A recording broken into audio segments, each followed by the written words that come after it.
Hey impressive chessers! In today's video we're going to go over the importance of being a well-rounded universal chess player. Alright, so we're going to go over this game where I am black, hence the board being set up in this direction. And my opponent starts with e4, which I knew they were going to do because I'm going against a very aggressive international master in the last round of the 2012 Southern California Championships. And I'm going to play a defense. Here, let's go through the moves really fast. I played the Sicilian. Normally, some of you guys know I'm a very big French player, but I had a plan for this game with the Sicilian. We're just playing some very normal moves. And right here, this is where I could play the Najdorf variation, the classical variation, this given engine variation. I probably butchered that. Or I actually played the dragon variation, the most aggressive one. All right, so here's my plan. I'm thinking that my opponent is going to play the most aggressive and main line. It's called the Yugoslav attack. And I was going to play the Dragodorf. It's a normal move is to put our bishop on g7. I was going to play pawn to a6. And then normally the game goes like this. Queen goes here. Bishop goes to b7. All right, and guys, if you have not checked out my chess.com blog and or gone over the puzzles from that chess.com blog, now is a good time to pause your videos, go to the description, and check that out. Otherwise, I'm going to give away some of the answers.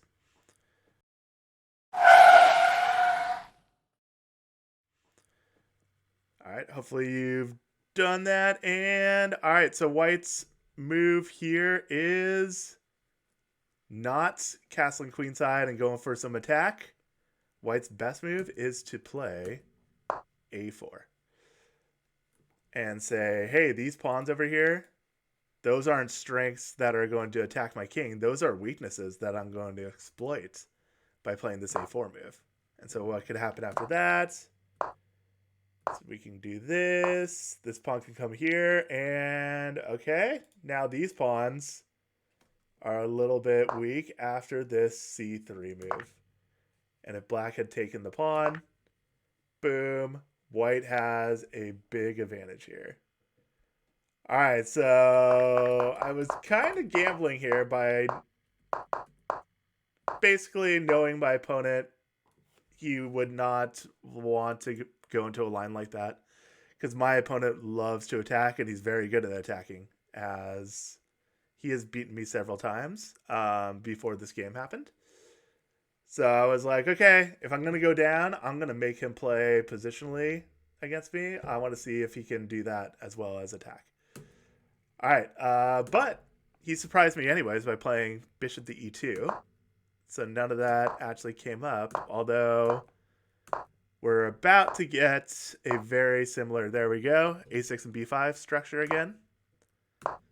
And actually right here, I'm the first one to make a mistake, unfortunately, which was rook to c8. Looks so natural and good to put your rook on an open file, but you guys want to pause your videos one more time? White has a pretty good move here. Let's see if you guys see it. All right, hopefully you said e5. Because there's the pin on the knight on c6. So when I take, they will take. I should not take that pawn because I would lose my bishop. So I have to retreat my knight. And boom, this nice blocking sacrifice. All right, it doubles. So black is up a pawn, but look at this. I can't castle because this rook is shooting right through my kingdom. They have a lot of pressure on e6. This is not a very pleasant position at all for black. But look, and by the way, to stop this, instead of rook to c8, black should have played knight to d7. Now we have too many pieces patrolling that e5 square. It's a little bit weird to undevelop your knight, but now that we see that it's worth it to stop the e5 move, then it would have made a lot of sense. All right, luckily for me, my opponent played queen to e2. They actually played this whole game a little too like precisely and slowly, in my opinion, but we'll get to that later. Like here, they probably should have just moved their rook into the game. But now I'm able to do the first good move of the game.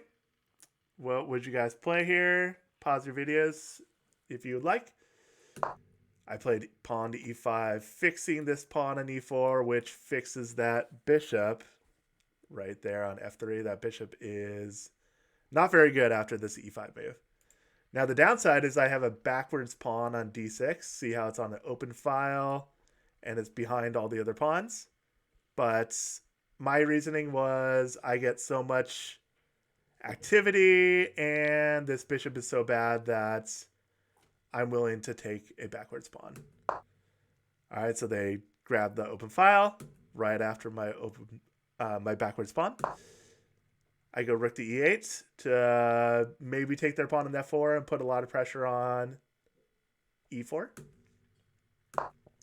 And they go after my backwards pawn. But what would you guys do here? Hopefully you didn't say bishop to f8. It's a little too passive, more passive than you have to play. For instance, they could go right here, and I can't take advantage of that e5 square anymore. So why passively defend when you can counterattack? Here we go. Hits that bishop so he doesn't have time to take the pawn. Takes right there, and my knight takes the place of the pawn. And my knight is about to jump into the c4 square, hitting that queen.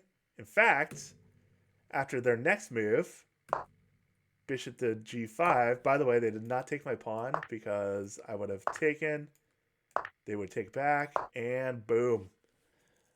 This knight hits the b2 pawn and the rook on d6. And once that b2 pawn goes down, then the rook will just be hammering down the c file. All right, so they did not do that. They did bishop to g5. And I should have gone knight to c4 here. Instead, I went h6, giving them one last chance to take my knight here. Instead, they took on h6. Now knight to c4 comes. They need to keep on guarding that bishop, so they go queen to f4. I distract the queen over to here. Boom. And now white has found themselves in a pretty unpleasant position here. They do a good job here of complicating the position, though. Great idea when you are feeling like you're losing the thread of the position. Try to complicate the game, and maybe your opponent will mess up by seeing all their pleasant moves, and they might pick the wrong one. All right, but this game I played pretty well in fighting off the attack. All right, and the rook comes here, obviously, to go rook to h4 and try to checkmate me after that move. So what would you guys do to stop that? Answer, nothing. It's actually, don't stop on move that you don't have to, because actually, if they come over to h4, I was planning to play my knight to h5. That stops the checkmate, hits the rook, gets ready to play rook to e1 to trade off another pair of pieces, and this position is very good for black. So yeah, don't stop a threat. That's not really a threat. All right, but my opponent played this with a real threat of taking my rook on c3. And I just played, there's many good moves here, but I thought this was simple and strong. Just bring it where it's very securely guarded on e3.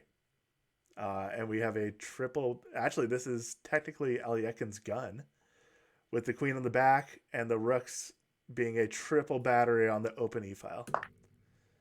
All right, they take right there, and they are threatening my knights. What would you guys do to that threat?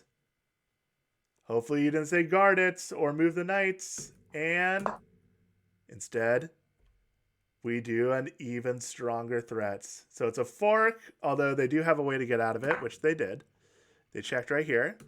I moved my king up into his nice, safe crevice right there on G7. All right, he's getting ready to like pin my rook. So I felt like this position was pretty good for me if I can trade off some pieces. Especially because I probably could just take that bishop right here. But why do that when I can threaten their rook, which means we're going to trade off more pieces.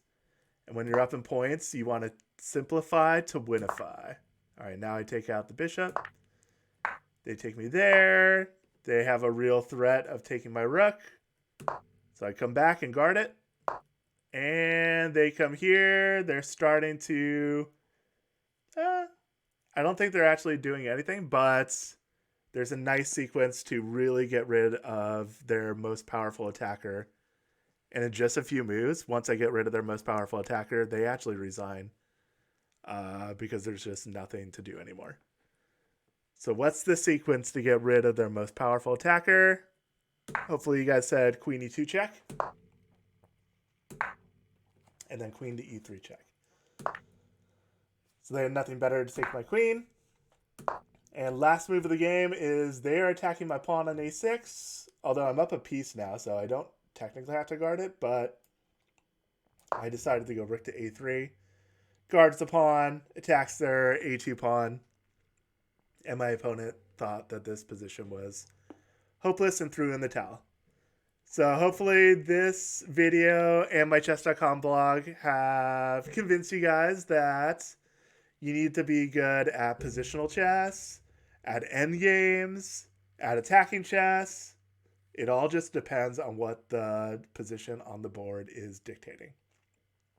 If you're only good at one part of the game, which I was only a good attacking player when I first started, then your opponents will just steer the games into a more positional struggle, or even better for them, an endgame where your attacking skills might not be able to show off as much. All right, guys, stay impressive. If you like this video, please like and subscribe and share with a friend if you can. Bye for now. Thanks for watching. Please remember to like and subscribe, and if you can, share with a friend.